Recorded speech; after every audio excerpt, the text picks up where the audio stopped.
Sir कटा भूत एक डरावनी कहानी। गांव के बाहर जंगल के किनारे एक पुरानी हवेली थी। लोग कहते थे कि वहां सर कटा भूत रहता है। इस हवेली की कहानी सालों पुरानी थी। हर कोई उसे सुनता, पर कोई भी वहां जाने की हिम्मत नहीं करता था। गांव के बुजुर्गों का कहना था कि कई साल पहले इस हवेली का मालिक ठाकुर रणवीर सिंह बहुत क्रूर आदमी था। उसने एक निर्दोष युवक को झूठे इल्जाम में पकड़ा और उसे फांसी देने का हुक्म दिया। वो युवक बेकसूर था, लेकिन ठाकुर की क्रूरता से उसका सिर काटकर उसे मार दिया गया। उस दिन के बाद से ही गांव में अजीब घटनाएं होने लगीं। लोग कहते थे कि उस युवक का भूत अब हवेली में घूमता है, लेकिन उसका सिर नहीं होता। रात के समय हवेली के पास से गुजरने वाले लोगों ने कई बार सर कटा भूत देखा था। कहते हैं कि उसकी आंखें आग की तरह चमकती थीं और वो बदला लेने के लिए चीखता था। हवेली में रात होते ही डरावनी आवाजें आने लगती और कभी कभी कोई दिखने वाला ताबूत हवा में उड़ता दिखता। कोई भी उस हवेली के पास रात में जाने की हिम्मत नहीं करता। एक दिन गांव के 3 युवा लड़कों अर्जुन, मोहित और संदीप ने तय किया कि वे इस हवेली के रहस्य का पता लगाएंगे। गांव वालों ने उन्हें बहुत समझाया, लेकिन उन्होंने किसी की नहीं सुनी। वे तीनों रात को हवेली पहुंचे, जब आधी रात हो चुकी थी। हवेली में कदम रखते ही अजीब सी ठंडक महसूस होने लगी। चारों ओर सन्नाटा था और हल्की हल्की हवा की सरसराहट ने माहौल को और भी भयानक बना दिया। जैसे ही वे हवेली के अंदर गए, दरवाजा अपने आप बंद हो गया। अचानक ही चारों ओर से एक भयानक चीख सुनाई दी। लड़कों के चेहरे पर डर साफ झलक रहा था, लेकिन वे पीछे नहीं हटे। अचानक एक अजीब सी परछाई उनके सामने आई। वह सर कटा भूत था। उसकी कटी हुई गर्दन से खून टपक रहा था और उसकी जलती हुई आंखें सीधे उन लड़कों की ओर देख रही थीं।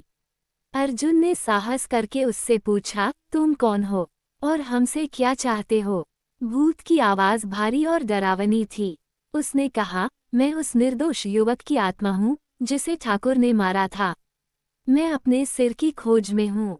जब तक मुझे न्याय नहीं मिलेगा, मैं यहाँ भटकता रहूंगा। लड़कों ने उससे कहा कि वे उसकी मदद करना चाहते हैं। भूत ने उन्हें ठाकुर की कब्र का पता बताया, जहाँ उसका सिर दफन किया गया था। तीनों लड़के डरते हुए उस जगह पहुंचे और कब्र खोदने लगे। जैसे ही उन्होंने सिर निकाला, अचानक एक जोरदार तूफान उठा। हवेली की खिड़कियां और दरवाजे जोर जोर से बजने लगे और आसमान में अजीब सी चमकने लगी। उन्होंने वह सिर भूत को सौंप दिया। भूत ने अपना सिर लेकर धन्यवाद कहा और फिर धीरे धीरे गायब हो गया। हवेली में अजीब शांति छा गई। तीनों लड़के तुरंत गांव वापस आए और गांव वालों को सब कुछ बताया। उस दिन के बाद से हवेली में कोई भूत नहीं दिखा और गांव वाले चैन से रहने लगे। राहुल का हमेशा से ही हॉरर कहानियों में रुचि रही थी, लेकिन उसने कभी सोचा नहीं था कि वह खुद एक दिन ऐसी भयानक स्थिति में फंस जाएगा। एक दिन उसे एक पुराने और वीरान घर के बारे में पता चला, जो शहर के बाहर एक दूर दराज इलाके में स्थित था। लोगों का कहना था कि वह घर प्रेत आत्माओं का अड्डा है। ये सुनकर राहुल के अंदर का साहस जाग उठा और उसने उस घर में रात बिताने का फैसला कर लिया। राहुल अपने कुछ दोस्तों के साथ उस घर पहुंचा। घर बाहर से ही खंडहर जैसा दिखता था, दीवारों पर काई लगी हुई थी और खिड़कियों के शीशे टूटे हुए थे। लेकिन राहुल और उसके दोस्तों ने इसे नजरअंदाज किया और घर के अंदर कदम रखा। अंदर घुसते ही ठंडी हवा का एक झोंका आया, जो उनकी रीढ़ की हड्डी तक सिहरन पैदा कर गया। घर के अंदर का माहौल बेहद डरावना था। हर जगह धूल जमी थी और ऐसा लग रहा था जैसे सदियों से वहां कोई नहीं आया हो। जब राहुल और उसके दोस्त कमरे में बैठे और हंसने खेलने लगे, तभी अचानक उन्हें एक अजीब सी आवाज सुनाई दी, जैसे कोई फुसफुसा रहा हो। सभी ने इसे मजाक समझा और इसे नजरअंदाज कर दिया। जैसे ही रात गहरी होती गई, अजीब घटनाएं शुरू हो गईं। कभी दरवाजे अपने आप खुल जाते, तो कभी बंद। राहुल ने देखा कि एक पुरानी पेंटिंग दीवार से अचानक गिर गई। तभी एक दोस्त ने कहा कि उसने किसी को छाया के रूप में चलते हुए देखा है, लेकिन जब सभी ने देखा तो वहां कुछ नहीं था।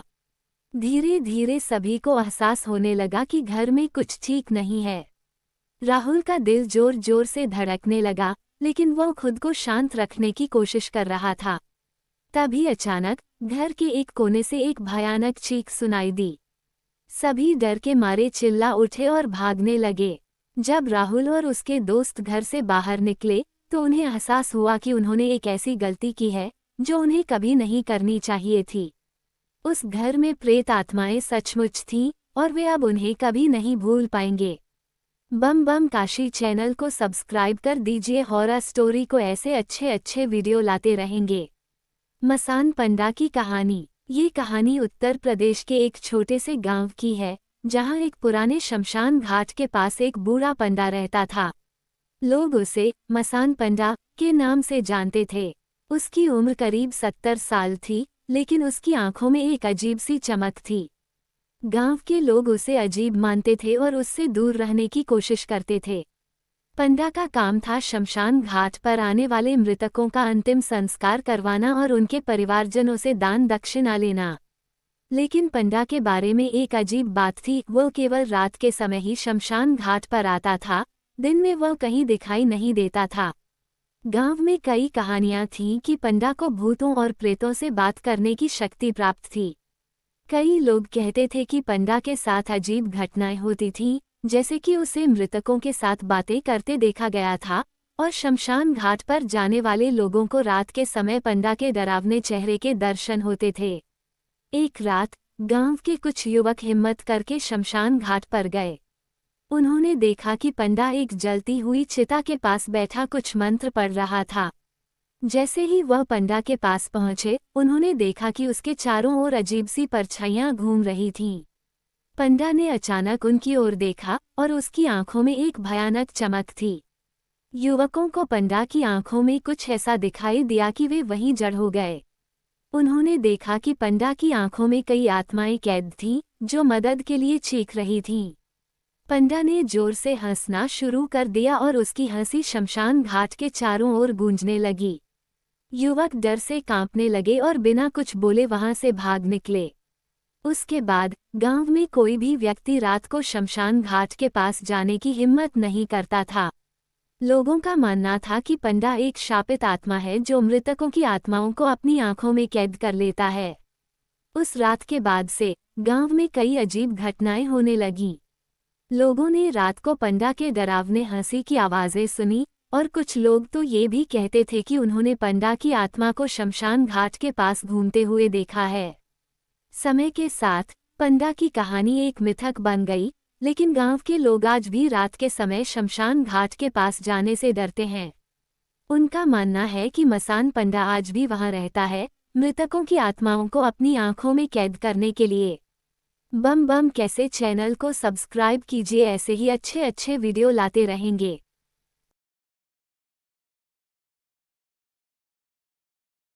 गांव वालों का दावा था कि जमींदारी की आत्मा अभी भी उस हवेली में भटकती है और जो भी हवेली के करीब जाती है उसे अपनी जान से हाथ मिलाते हैं। एक दिन गांव के 3 दोस्त रोहित, मीरा और करंट ने उस हवेली के रहस्य का पता लगाने का निर्णय लिया। वे सब हवेली की गवाही पर शक करते थे और चुप थे कि यह सब सिर्फ अफवाहें हैं। रात के समय जब गांव में अंधेरा था और अंधेरा गहरा था, 3 दोस्तों ने हवेली की तरफ जाने का फैसला किया। जैसे ही वे हवेली के नजदीक थे, उन्हें वहां एक अजीब सा माहौल महसूस हुआ। हवेली के चारों ओर घुटने का धुंधलापन छाई हुई थी और निवेशकों ने उनके हवादार शरीर को कंपा रही थी। त्रिमूर्ति ने हवेली का दरवाजा खोला, जो चिरचिराते खुले। हवेली के अंदर घुप्प अंधेरा था और एक अजीब सी गंध वाली फोटो हुई थी। इसके बाद अचानक हवेली के सारे दरवाजे और खिड़कियां खुद ब खुद बंद हो गईं। तीनों को तो समझ नहीं आया कि क्या हो रहा है, लेकिन जल्द ही उन्हें किसी के कदमों की आवाज आ गई। करण को लगा कि यह सिर्फ हवा है, लेकिन रोहित और मीरा को लगा कि कुछ बहुत गलत हो रहा है। हवेली के एक कोने से एक लंबा, छायादार शीर्ष उभरता हुआ। उसका चेहरा विकृत था, जलती हुई लाल थी और उसकी उंगलियां लंबी और नुकीली थीं। वह धीरे धीरे उनके पास आने लगी। रोहित ने जैसे ही गोलियों की कोशिश की, हवेली की दीवारों से भयानक चीखें निकालीं। मीरा ने अपने चैलेंज की कोशिश की, लेकिन चैलेंज भी काम नहीं कर पाई। करण ने दावा किया कि एक लकड़ी और उस भूतिया शिखर की ओर नकली है, लेकिन वह शीर्ष और बड़े भयानक हथियार उन पर झपटने लगी। 3 हवेली दोस्त के अंदर फंस गए थे और हर तरफ से भूतों का कहर टूटा था। चमत्कारी महलों की दीवारें और भी भूतिया पहाड़ियां ज्वालामुखी। उन तीनों की चीखें हवेली के भीतर की गूंजें। अगली सुबह जब गांव वाले उठे तो उन्होंने देखा कि हवेली के पास किसी की परछाई तक नहीं थी। 3 दोस्त लापता हो गए थे। गांव में अब यह मन गया है कि भूतों का खजाना हर उस व्यक्ति पर टूटता है जो वह है। कहते हैं कि हवेली से आज भी रोहित, मीरा, करण की चीखें निकली और रात को हवेली के पास जाने की हकीकत। भूत प्रेत की मान्यता को लेकर कई सिद्धांत और धारणाएं हैं, लेकिन वैज्ञानिक रूप से इसका कोई ठोस प्रमाण नहीं है। इसके बावजूद डरावनी कहानियों और लोककथाओं में भूत प्रेत की कहानियां अक्सर कही जाती हैं, जो लोगों की कल्पनाएं और डर को यहाँ एक काल्पनिक डरावनी कहानी है, जो भूत प्रेत के पुरानी हवेली का रहस्य। गांव के पास एक पुरानी हवेली थी, जिसे लोग दूर से ही देखकर डर जाते थे। कहा जाता है कि उस हवेली में कई साल पहले एक समृद्ध परिवार रहता था, लेकिन एक दिन अचानक वह परिवार नष्ट हो गया। तब से वह हवेली खाली पड़ी थी और गांव के लोग कहते थे कि वहां अजीब घटनाएं होती हैं।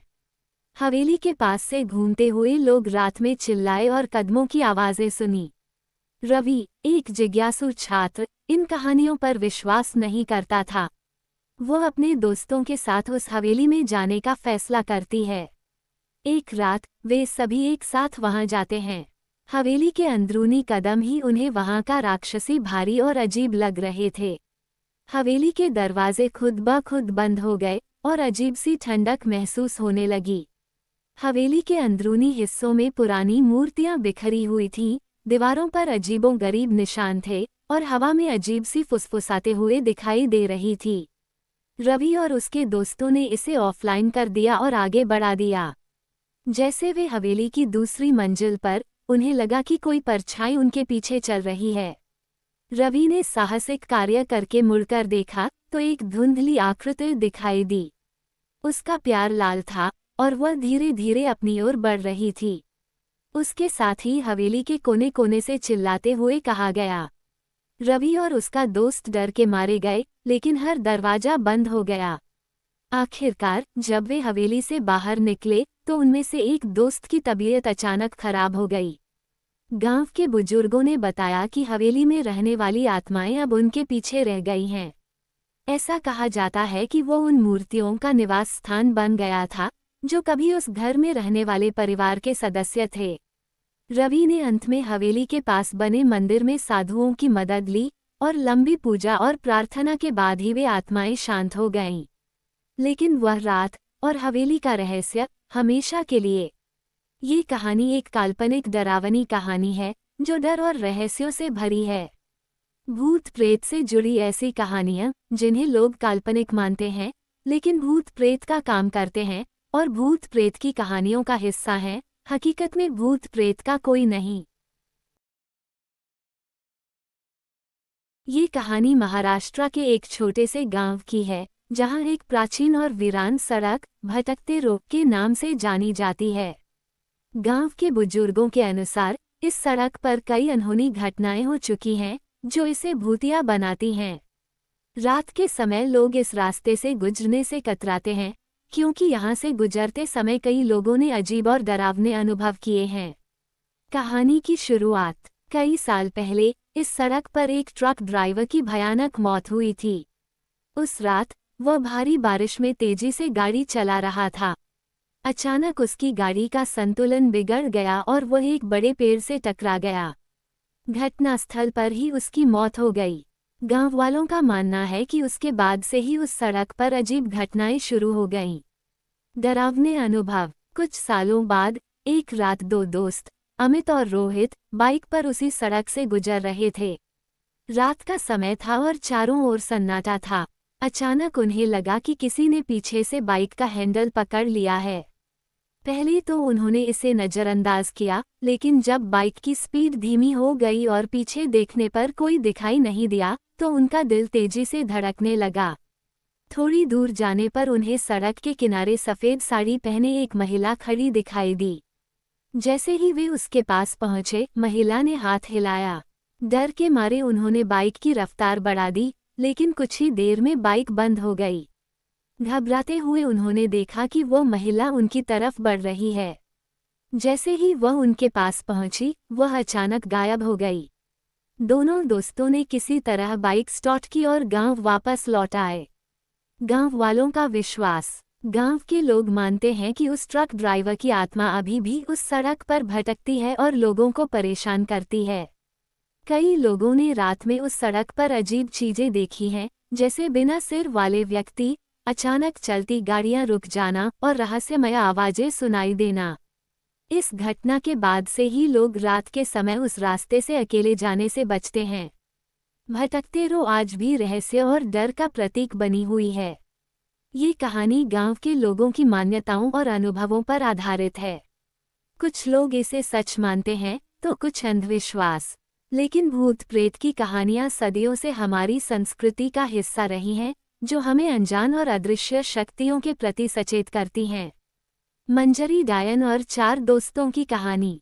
बहुत समय पहले एक छोटे से गांव के किनारे एक घना जंगल था। उस जंगल के बारे में कई डरावनी कहानियां प्रचलित थीं। गांव के लोग कहते थे कि उस जंगल में एक डायन का वास है, जिसे मंजरी कहा जाता है। मंजरी एक समय गांव की ही एक स्त्री थी, परंतु किसी अज्ञात कारण से उसकी मृत्यु हो गई और तब से वह एक खतरनाक आत्मा बन गई। गांव वाले डर के मारे उस जंगल की ओर जाने से कतराते थे। एक दिन 4 दोस्त राहुल, समीर, पूजा और नीलम गांव में छुट्टियां बिताने आए।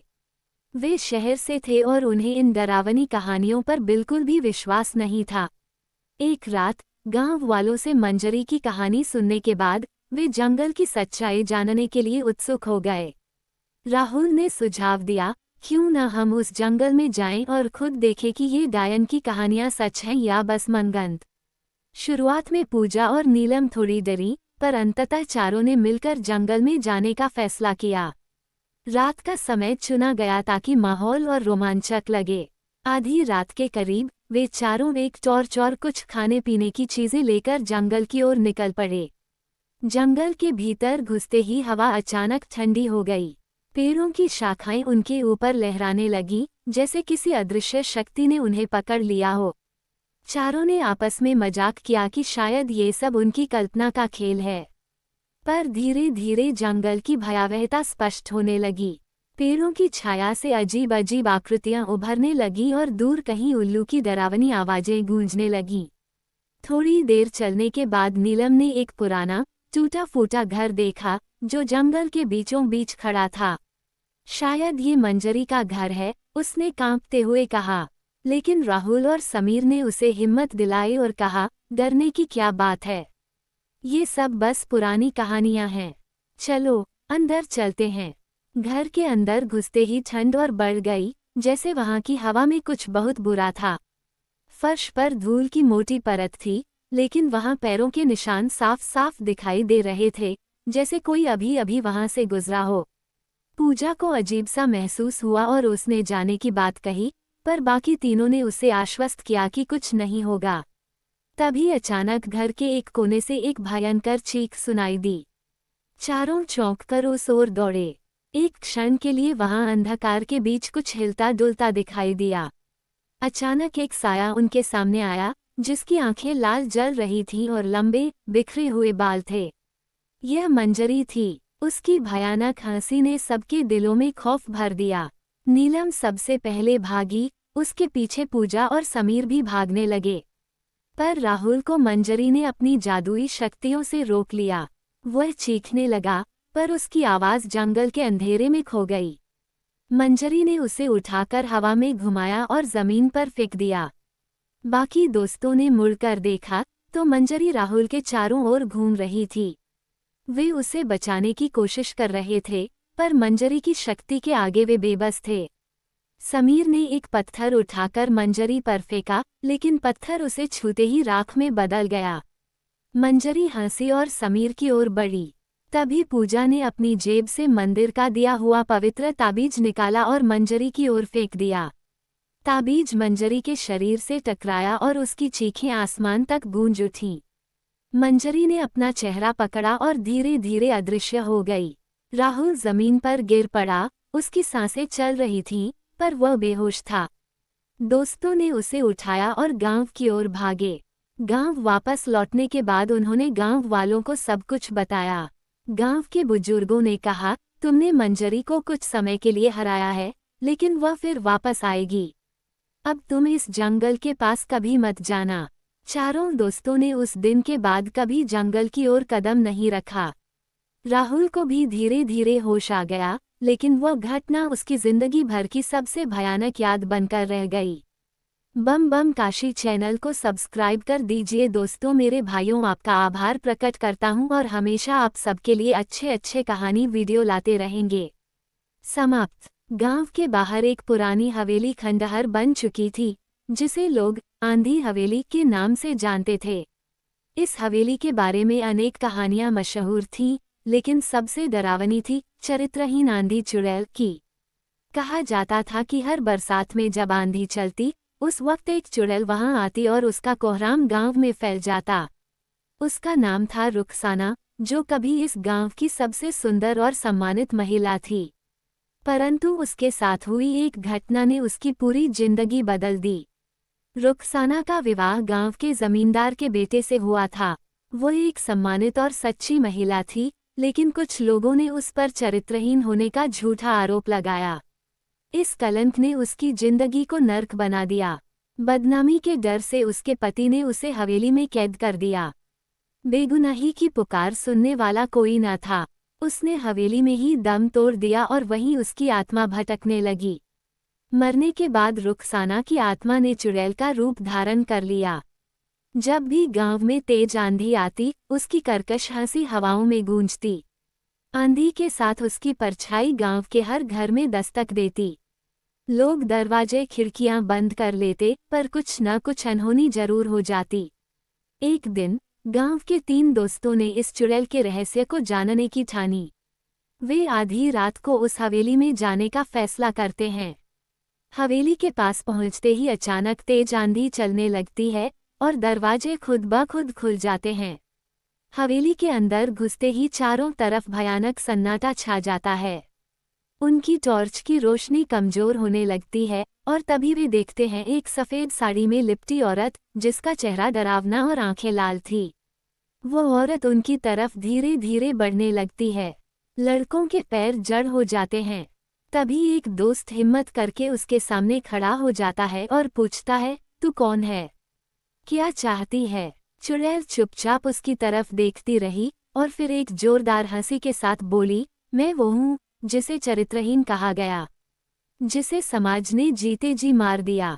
अब मैं हर उस व्यक्ति को सजा देती हूँ जो झूठ और फरेब का साथ देता है। उसकी आंखों से आग निकलने लगी और हवेली के चारों ओर की चीजें हवा में उड़ने लगीं। लड़कों ने भागने की कोशिश की, पर हवेली के दरवाजे बंद हो चुके थे। तभी चुड़ैल ने एक लड़के को उठाकर दीवार पर पटक दिया। बाकी दोस्त डर के मारे चिल्लाने लगे, पर अचानक ही आंधी थम गई और एक बूढ़े साधु की आवाज गूंजने लगी। साधु ने चुड़ैल को शांत करते हुए कहा, तेरा बदला पूरा हो चुका है। जा, अब तुझे शांति मिलेगी। चुड़ैल ने धीरे धीरे हवा में विलीन हो गई। हवेली एक बार फिर शांत हो गई, पर लड़कों को जीवन भर के लिए उस रात का डरावना अनुभव मिला। गांव वालों को पता चला कि चुड़ैल को मुक्ति मिल चुकी थी, पर आंधी हवेली का खौफ आज भी गांव के लोगों में बना हुआ है।